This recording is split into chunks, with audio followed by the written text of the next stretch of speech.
Tidak ada anak yang lebih ibu sayang, meski seringkali anak-anak berpikir ibu pilih kasih.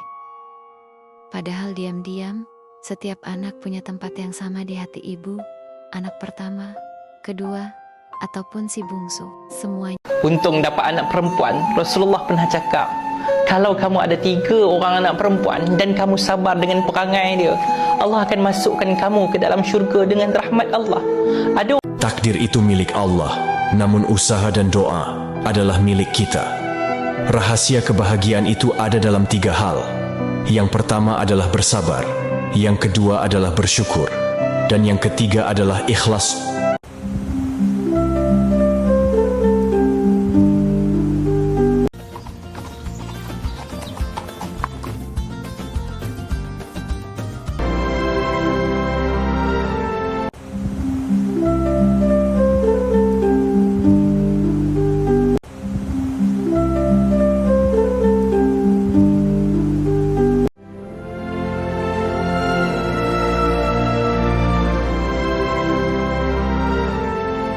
Yang 2